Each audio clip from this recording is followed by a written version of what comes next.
Eh, Kalau Alkitab bilang bahwa manusia pertama Adam dan Hawa, bagaimana bisa ada manusia lain sebelum Adam dan Hawa?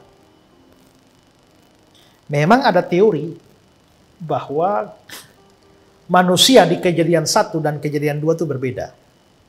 Jadi di Kejadian 1 ayat 26 ya, Allah menciptakan manusia itu menurut gambarnya diciptakan laki-laki dan perempuan. Nama siapa?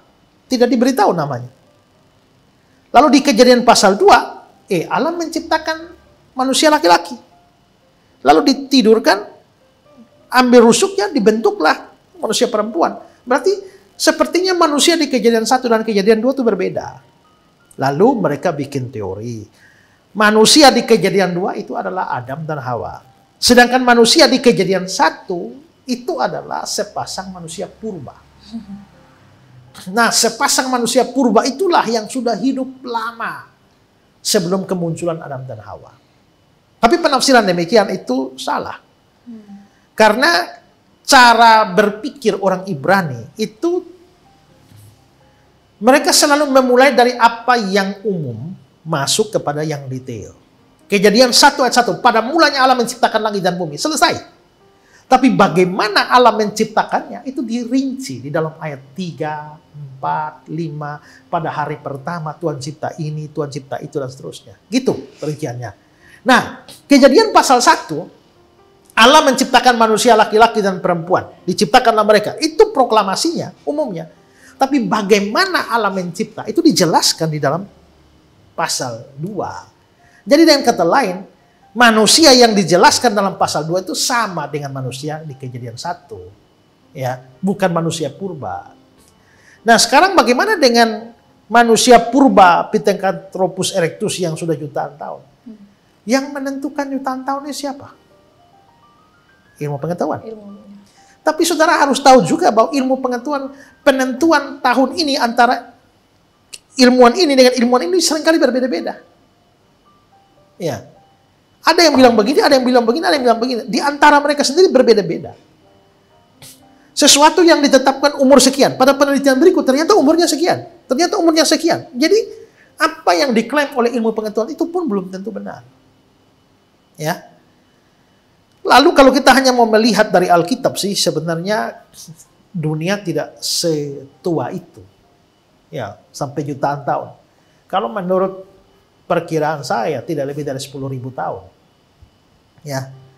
Tidak lebih dari 10.000 tahun kebudayaan manusia ini. Walaupun ya secara ilmu pengetahuan dikatakan berjuta-juta tahun, bermiliar-miliar tahun bahkan. Tapi apa kita, makanya ada orang menafsirkan Alkitab juga yang disebut sebagai gap theory. Gap theory itu mengatakan bahwa di antara Kejadian 1 ayat 1 dan Kejadian 1 ayat 2 itu ada tenggang waktu bermiliar-miliar tahun. Pada waktu bumi belum berbentuk dan kosong, ya baru Allah mencipta, itu ada gap di situ. Tapi saya pernah bahas itu, gap theory bukan sesuatu yang benar. Yang lain menafsirkan lagi ada H-day theory, bahwa Tuhan mencipta dalam 6 hari. Tapi hari Yom dalam bahasa Ibrani itu tidak harus 24 jam. Tapi Yom itu bisa satu kurun waktu yang sangat lama. Hari pertama itu bisa jutaan tahun. Hari kedua bisa jutaan tahun. Hari ketiga, jadi akhirnya dunia ini diciptakan dalam jutaan tahun. Tapi tidak cocok, karena habis Tuhan menciptakan, jadilah petang, jadilah pagi, itulah hari pertama. Ada petang, ada paginya. Bagaimana itu zaman? Jadi itu pasti hari harfiah. Nah kalau begitu bagaimana kita menjelaskan problem perhitungan tahun seperti ini? Bagi saya Alkitab tidak salah. Tapi ilmu pengetahuan juga belum tentu salah. Karena harus diingat bahwa Alkitab mencatat penciptaan yang sudah berumur. Manusia dicipta hari ke berapa? Hari ke-6. Hari ke-6 ya? Ya. Hari ke-6. Tuhan menciptakan pohon-pohon ini. Kalau ada seorang ilmuwan ahli itu yang memeriksa kambium pohon-pohon, dia bilang, wah ini umur pohon sudah 100 tahun ini. Padahal baru dicipta kemarin. Betul. Begitu juga kalau mereka memeriksa kerak bumi. kulit bumi ini, mereka akan menetapkan, wih, ini sudah dari kerak bumi, ini berumur jutaan tahun yang lampau. Tapi kan baru dicipta kemarin, karena dunia diciptakan bukan dalam keadaan bayi, tapi dalam keadaan dewasa. Jadi, kalau ilmu pengetahuan benar, tidak bisa berarti bahwa Alkitab pasti salah.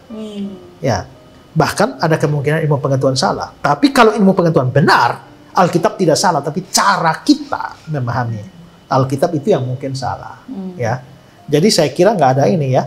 Jadi mungkin saja ya dari hasil penelitian ilmu pengetahuan, pertama mereka menetapkan jutaan tahun, pertama itu belum tentu benar juga ya, karena berbeda-beda ya. Kalaupun benar, yaitu dari sudut pandang ilmu pengetahuan, dari sudut pandang Alkitab kan lain. Ya. Tapi yang pasti Adam dan Hawa manusia pertama, dan tak mungkin ada manusia lain sebelum itu. Ya. Maka ada satu orang namanya Darwin. Semua orang tahu, ini ilmuwan disebutkan namanya, katanya ilmuwan, gitu kan. Tapi umat Islam tidak akan mengakui dia sebagai seorang ilmuwan, gitu. Tidak perlu diakui. Karena Darwin ini mengeluarkan sebuah statement atau beberapa teori lah ya, teori-teori, termasuk diantaranya manusia dari kerah. Tujuannya hanya menolak ada Tuhan Allah. Tujuannya cuma itu, nggak ada Tuhan, gitu kan. Maka dikeluarkan teori-teori sama dia. Dia buat banyak ilustrasi di bukunya, kalau kita baca bukunya, tapi insya Allah nggak usah dibaca lah, gitu kan. Yang jelas di bukunya dia kasih gambaran hewan udara itu burung-burungan berasal dari hewan darat. Hewan darat dicarilah yang mirip sama burung, kadal-kadalan, yang paling banyak di bukunya kadal.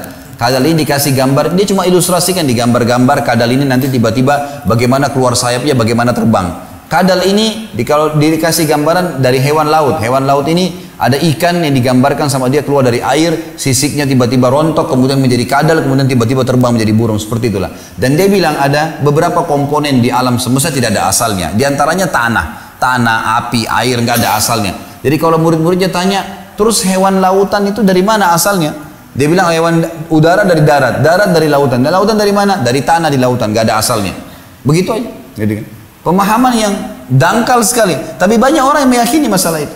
Di antaranya manusia jadi kera, digambar kera yang bungkuk, yang kecil, tiba-tiba keluar jadi tinggi, jadi besar, manusia rontok bulunya, jadi kayak manusia kayak kita, gitu kan. Subhanallah, pernah terjadi teman-teman sekalian ribut antara dua kubu nih.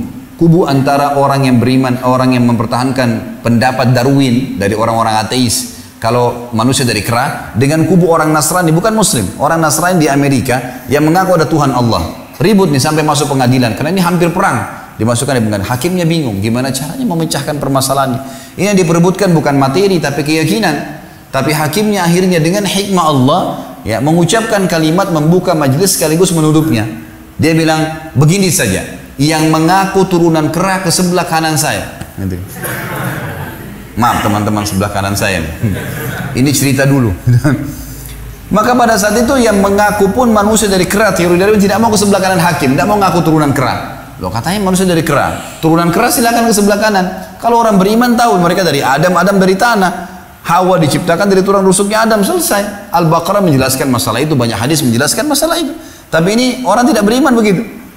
Baik teman-teman sekalian, Darwin ini dia selalu kalau menemukan satu hewan, dia selalu mencari dari mana asalnya sebelum muridnya tanya. Ada satu tulisan di bukunya dan sampai dia meninggal dia tidak hapus itu, gitu kan? Dan ini diangkat oleh para ilmuwan Muslim sebagai pembantahan terhadap pemahaman ateis. Dia mengatakan, saya pernah satu waktu saya terus muak, dia bilang, saya terus muak, benci kalau mengingat burung merak. Jadi ternyata di depannya dia pernah mau mengajar, ada burung merak lewat di jalan, tidak ngapa-ngapain burung merak ini, cuma menghadap ke dia saja. Ke Darwin tidak nyerang, nggak apa, kepakin ekor sama sayapnya, keluar warna-warni. Kita tahu burung merak warna-warni kan, luar biasa.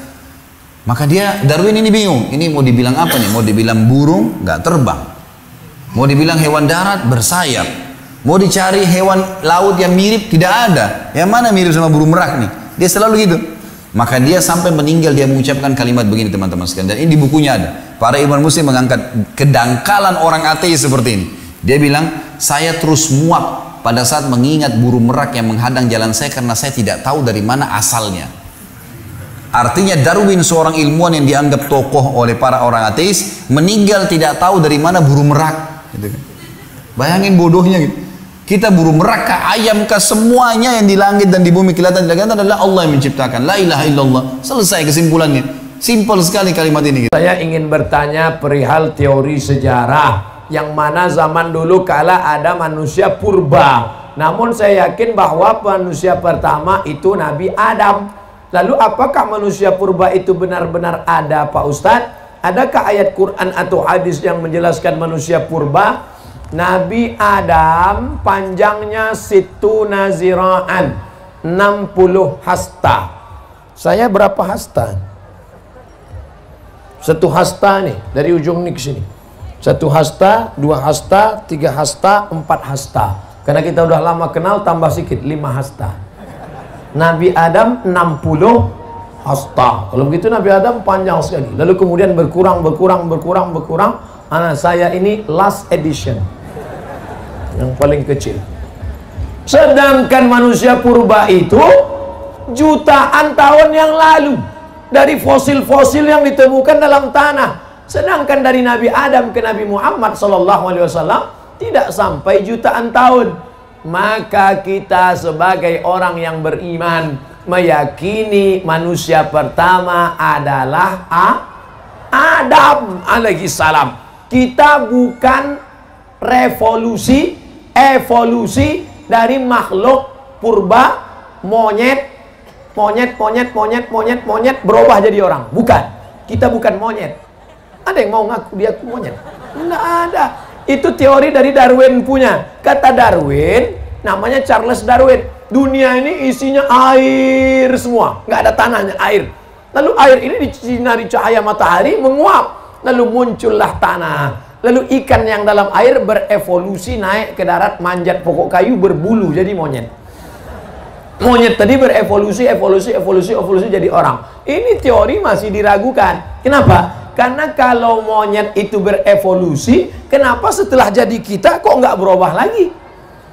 Abdul Somad, kenapa Abdul Somad tidak berevolusi jadi makhluk baru? Apa kayak namanya gitu? Nggak ada. Ini menunjukkan bahwa manusia bukan evolusi dari monyet, tapi manusia memang makhluk yang berdiri sendiri, diciptakan Allah di surga, lalu dikirim ke dunia. Yang jelas makhluk Allah dua. Wa ma khalaqatul jinna wal insa, jin dan manusia. Maka kita meyakini itu sesuai yang tersebut dalam Quran dan hadis Nabi Muhammad sallallahu alaihi wasallam.